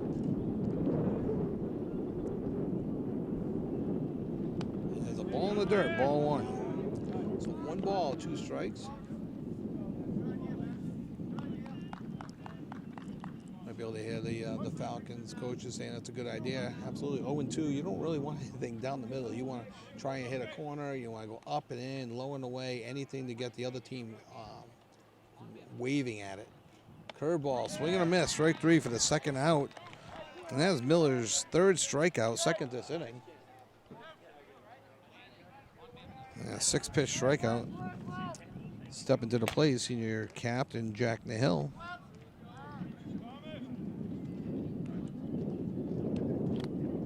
It's not. This is Adam D'Erico. Adam D'Erico. That one I know for sure. And he lost one. That could be trouble for the Falcons. It gets caught up in the sun. Oh, a nice play by the left fielder for the Falcons, fighting the sun, which was directly in his eyes. So that's a nice play by Josh Ravello in left field. So after 4.5 innings, sorry, after 5 innings, the score is 8-2 as Norton got no runs on 1 hit and 2 left on base. We'll be back on the NortonMediaCenter.org right after this. Welcome back to the top of the 6th inning as Thomas Tarp starts his 2nd inning. There's a ground ball just fouled down the 3rd base line. And that was Miles Mendoza. I love that. The umpire always tells the outfielder to let it go just as they're bending down to pick up the ball. so that leaves the left fielder, oh, what should I do? So they pick it up and they throw it back in. They already made the run over there. Mendoza on the day, 2 for 3. Singled and scored in the 1st. Popped to right in the 2nd and singled and scored in the 4th. Looks at a ball high, or ducked at a ball high, I should say. You want to look at a ball. Mendoza comes into the game, 326 with a 333 on base percentage. We mentioned just the 1 walk on the year for Mendoza. That pitch did not miss by much for Thomas Tarp, who relieved Andrew Tetro in the 5th inning. Did not give up a run in the 5th. Tetro only gave up 3 hits on the day. And there's a pop-up into that ridiculously tough sun in left field. Tremendous job with the sunglasses on. I always wonder how well the sunglasses even help when you're still staring right into the sun. So a pop-up for Mendoza for the 1st out as he drops 2 for 4 on the day. He's got 2 of the 3 hits. Now up is Hendricks Prey, the starting pitcher, now 3rd baseman. Hendricks is 0 for 1 on the day. It doesn't mean he hasn't made a difference, though. He got hit by a pitch in the 1st and scored. He reached on an error, stole a base and scored. And he walked. So he got hit by a pitch in the 1st. He walked in the 3rd and he reached on an error in the 3rd and walked in the 4th. That brings the count to 2 balls, no strikes. It looks ball 2. 2-0 to the Merrimack College commit. Nice school. We got some high heat there, run the count to 3-0. Again, we talk about this a lot. It looks like, Coach Bill for the Falcons does give his players the green light on 3-0. So should Tharp groove one down the middle, look for Hendricks to swing at it. And he looks at ball 4 high. So a 1-out walk. Just a 2nd walk for Thomas Tharp. So 1 out. That brings up Jaden LaFleur. 0 for 2 on the day. Walked, stole a base. Back in the 4th inning. Got stranded at 3rd. Threw a runner out on the plate, thwarting a Norton rally for the 3rd out. A perfect 1-hop throw to the plate. Norton will tell you that they're safe. But the umpire told you were out. So unfortunately for Norton. So 1-0 to Jaden LaFleur. LaFleur looking to go to Franklin Pierce in the fall. D2 school. Big lead at first base, not going. And then the ball just outside. 2 balls, no strikes.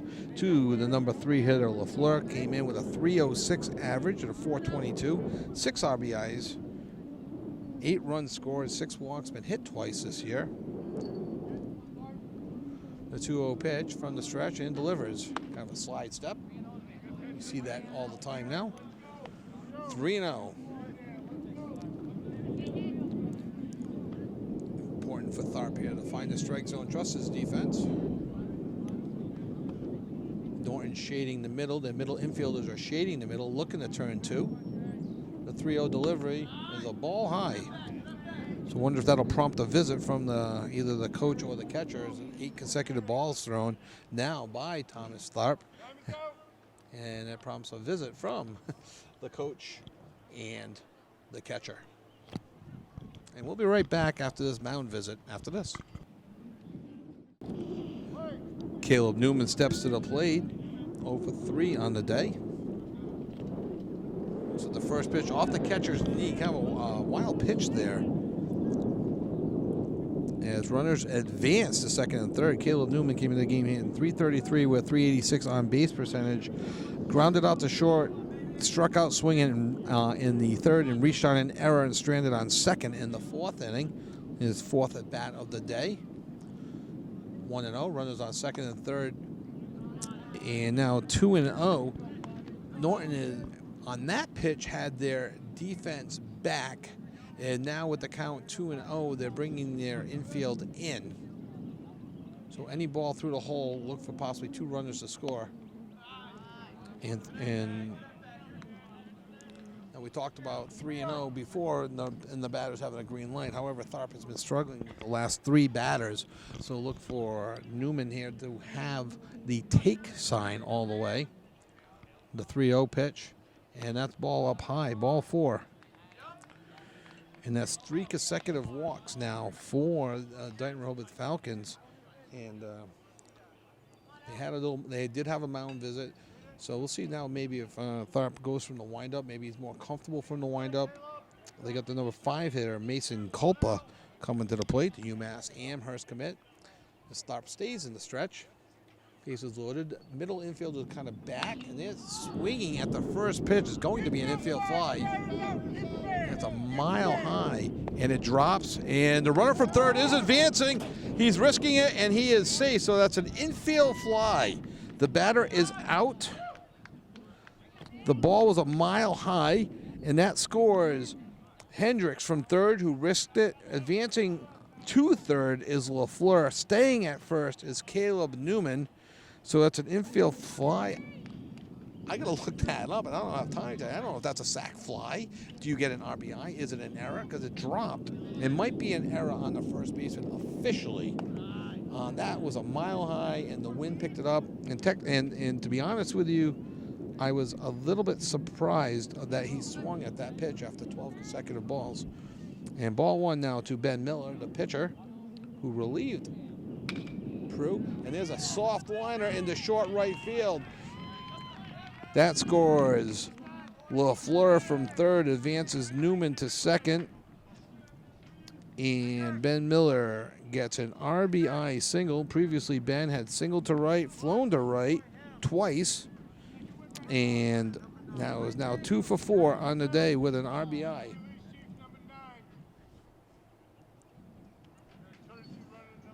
We have a courtesy runner, number 9. It's Isaac Christmas. Isaac Christmas on the year has scored 3 runners. 3 runners. He has not scored 3 runners. He has scored 3 runs. Kind of switches with the first base coach. Does Isaac Christmas. And that's roped into center field. And the center fielder comes up. There'll be no play at the plate. And advancing to second is Isaac Christmas. So that's for Josh Rebello, a rocket to center field. RBI single that scores Caleb Newman from second base for the 3rd run of the inning. Advancing to second is Isaac Christmas, and that's an RBI single. So 2 outs, runner on second, 3 runs in. The score is 11-2 in favor of the Dighton-Rehoboth Falcons. Stepping to the plate now is Jacob Supernard. 0 for 1 on the day with a strikeout. Swing. Strike 1. He was hit by a pitch and scored a run in the 2nd. He walked and scored in the 4th. Also has a stolen base and struck out looking in the 5th. First and second, 2 outs for Tharp. And follow tipped.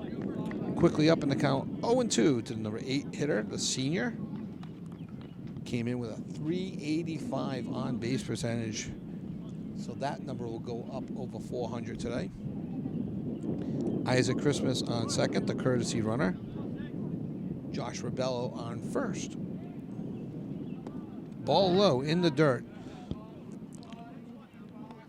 Score is 11-2. We are in the top of the 6th inning. Dighton-Rehoboth comes in, the Falcons, with a 7-5 record, ranked number 17 in the power rankings. You want to finish in the top 32 to make the playoffs. Swing and a miss, strike 3 for the 3rd out of the inning. Not before Dighton-Rehoboth gets 3 runs on just 1 hit and 2 left on base. And after 5.5 innings, the score from Norton High is the Falcons 11, the Lancers 2. Welcome back to the bottom of the 6th inning, 11-2. Ben Miller for the Falcons deals to number 7, Thomas Mulvaney. Thomas over to, Henry Eck. Henry Eck, who's flowing out to right, flowing out to center. Looks at a strike right there, evening the count. 1 ball, 1 strike. Ben Miller in his 3rd inning of work. There's a ground ball to short. Fields, oh, he kind of boots it, and I'm sure he'll just eat it now. So number 20, Henry Eck, reaches on an error by the shortstop. So Norton has a little bit of an opportunity here. They trailed 9 here in the 6th inning, but we have seen comebacks in the past. Been part of them as a player, been part of them as a coach. Been on the wrong end of these comebacks sometimes. So stepping to the plate is number 14, Alex Tetro. This is his Thorpe, number 5. Trying to get that for you in a moment. Probably Thorpe, number 5. We'll go with Thomas Thorpe. Batting as he looks at 1-0. The delivery and the pitch, and the ball hit the right field. Right fielder tracking it down, and nice on a line. Lines out the right field, and that was indeed Thomas Tharp as he lines out the right field. Previously, Tetra was 1 for 2 on the day with a single and a strikeout. So 1 out, 1 on, as Norton turns the order over back to senior Evan Lander. Evan Lander 2 for 3 on the day. Single, stole second, advanced to third on an errant pickoff throw of first while he was on second, and then scored later on that inning on an RBI single by Soares.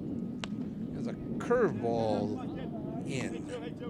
So 1-0 to the leadoff senior Lander.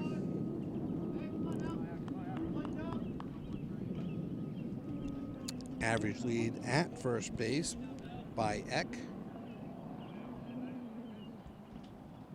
Fastball, strike, 1 ball, 1 strike to the leadoff hitter.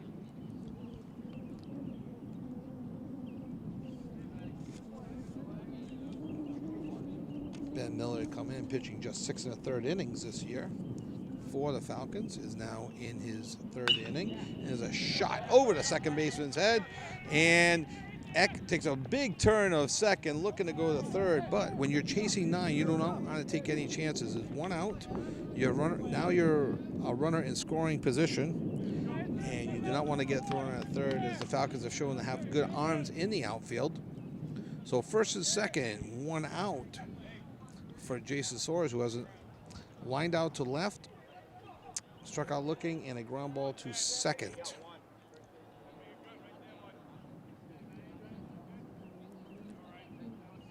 Not holding him on at 1st, increasing the range. Low, foul ball, strike 1. Like a sinker or a slider there for Ben Miller. And he looks like he fouled that off his shin, so they'll do a quick peek on him.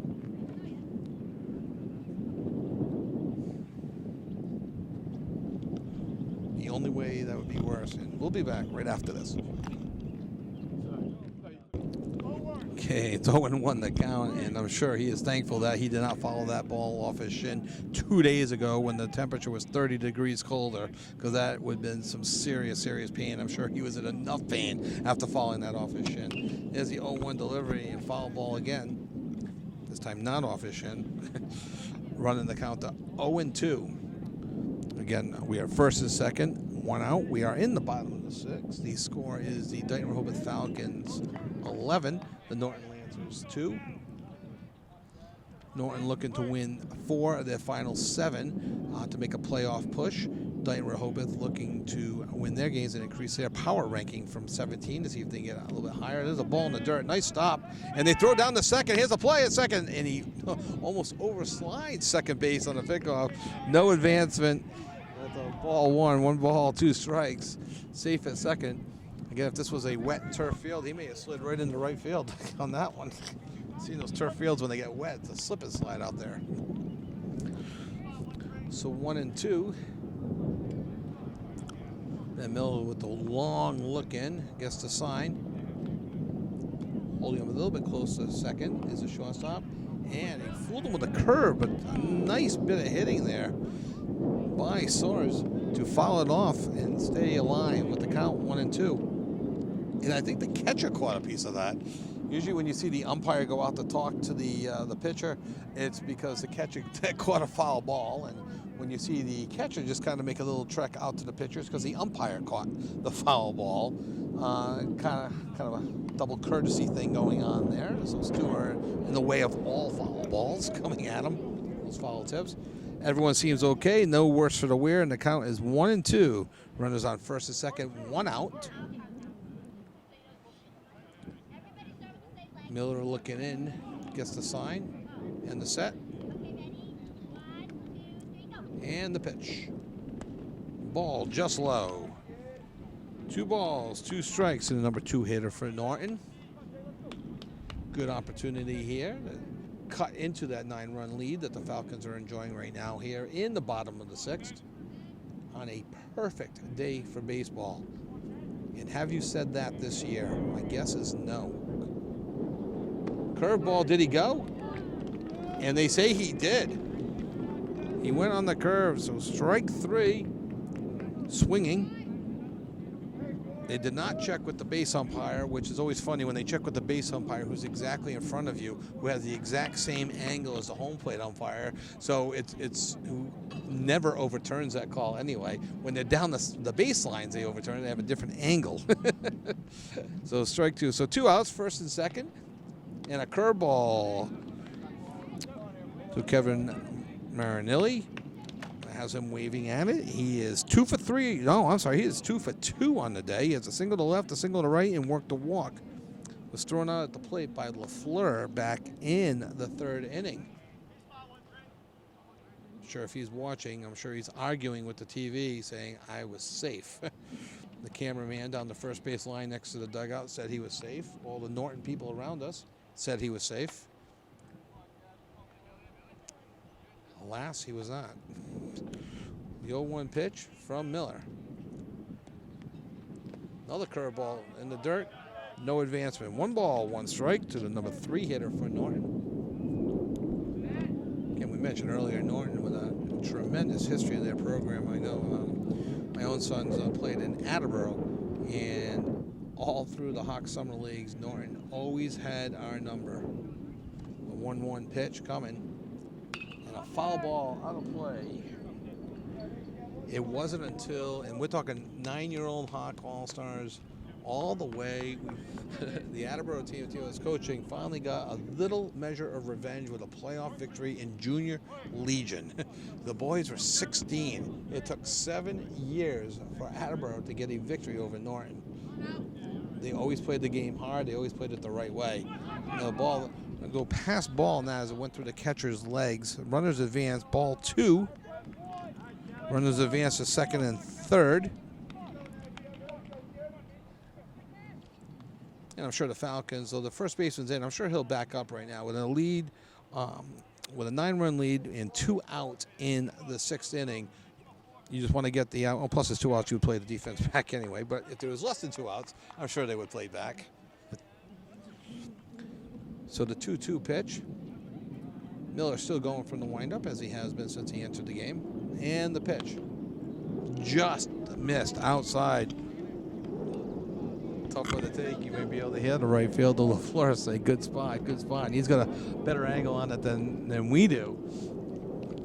Usually the outfielders only chirp on balls and strikes when they really feel strongly about something. So the fact that LaFleur chimed in with his thoughts, that was a close pitch. And there's a ball low. No chirping there. So Norton now with their best chance since scoring a run in the 4th inning, have the bases loaded, 2 outs with their number 4 hitter up. Number 7, Thomas Mulvaney.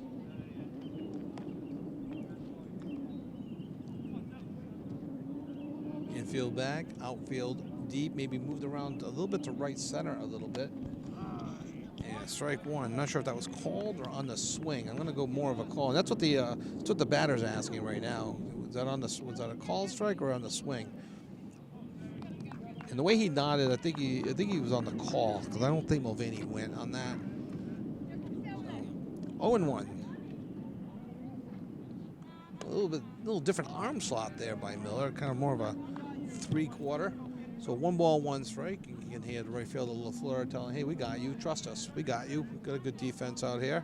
We'll make the play. There's a force at any base. However, the Falcons want to play it. Great RBI opportunity here for Norton. And the ball low, I would have said. The umpire said strike. And first base coach for Norton not happy. And haven't disagreed with too many of the balls as strikes. And you got to remember, they're calling about 200 pitches a game. That one is one I completely 100% disagree with. That was clearly a ball low. But again, when these umpires are calling over 200 pitches a game, they're bound to get 1 or 2 wrong. So the 1-2 pitch, and there's a slap. That's going to be trouble for the left field. Oh, he was playing a little bit shallow. He came in, he lined out to left for the 3rd out. So Norton missing a golden opportunity there. They have no runs. They get 1 hit and 3 left on base. And after 6, Dighton-Rehoboth Falcons 11, the Norton Lancers 2. And we are in the top of the 7th with the Falcons enjoying an 11-2 lead. Tyler Kindberg comes to the plate, facing off against Thomas Tharp in his 3rd inning. Kindberg on the day is 0 for 3. He struck out twice. He flew out to left field. Doing a nice job behind the plate. Strike 1. 1 ball, 1 strike here in the top of the 7th. Falcons looking to improve to 8-5 on the year for Coach Bill. Looking to give him his 602nd victory of his career. Strike 2, low. Nice pitch by Tharp.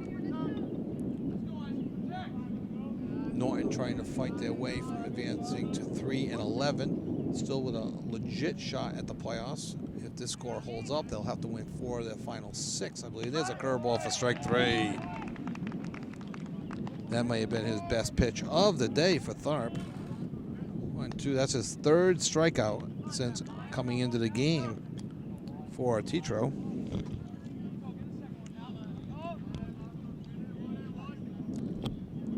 It's funny, I have my cell phone right by me, and my wife's calling me. She doesn't know where I am. Told I'd be in Norton. Ball 1 low to the leadoff hitter, Miles Mendoza. Mendoza 2 for 4 on the day, has a single in the 1st and scored. Flew out to right in the 2nd, singled and scored in the 4th, and flew out to left in the 6th. His 5th at bat. Takes a healthy hack at that one, running the count to 1-1. Mendoza came into the game with a .326 batting average. He was 15 for 46. So he's now 17 for 50 on the season. Strike 2, 1-2. Mendoza has 3 doubles, 4 RBIs, 10 runs scored coming in. So increase that to 12 runs scored on the season for Mendoza. And picked up his 3rd stolen base today as well. Strike 3 looking. Again, that's 2 real nice curveballs. I should probably wait for the umpire to call strike 3, but I was calling that a strike long before the umpire. That was a tremendous pitch. And Tharp picks up his 4th strikeout in 2 2/3 innings. Now coming up at Hendricks Prey. Came into the game with a .452 batting average and a .521 on base percentage. He looks at not strike 1. He looks at ball 1.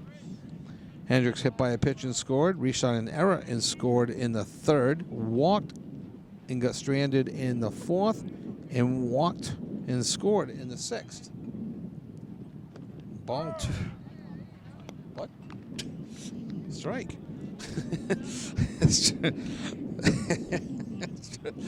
Strike 1. 1-1 the count. On a curveball. Okay. Hendricks Prey. 1-2 had an inkling to go. 1-2. So Prey is officially 0 for 1 on the day, but has reached base 4 times and scored 3 runs.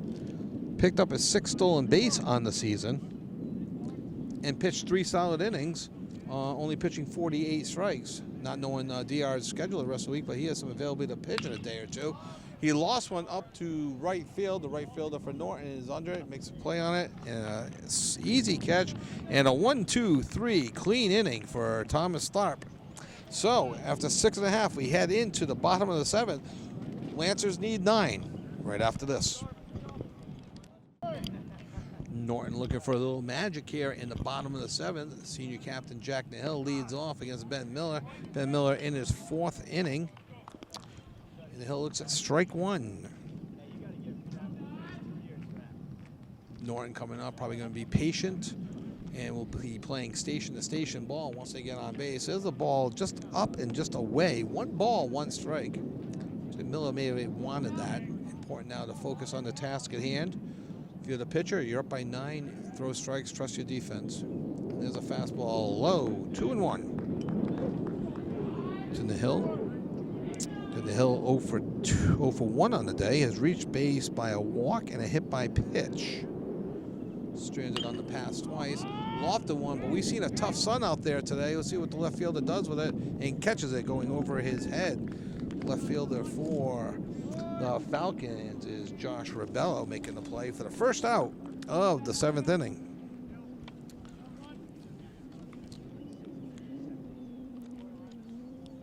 Coming to the plate is the pinch hitter for Arts. A swing and a miss. So he's 0 for 1 on the day. Swinging a 1, strike 1. That was may have been a little low. Went after it, helping Miller's cause there. He's definitely went after 1 low there. I'm sure the Norton coaches are preaching patience at this, at this time. Now it's 0-2. You can't have the patience, but you got to come in with an approach at the plate. I'm sure they'll be talking to him about that. It's a young team, Norton team. They got some good youth coming up in their JV and freshman programs. Again, Norton traditionally an extremely strong baseball team, and I fully expect them to make a turnaround in the last 5 or 6 games of the year. There's a shot down the third base line. Third baseman Prey comes up, and a nice scoop by the first baseman Robello. So scored that one 5-3 for the 2nd out of the inning. Retiring number 16, Connor Lynch on that play. So 2 outs and Norton down to their last player. Last out, maybe not their last player. Boston College had a comeback last year. They were down 9 with 2 outs. They came all the way back in a Division I college road game. Foul ball.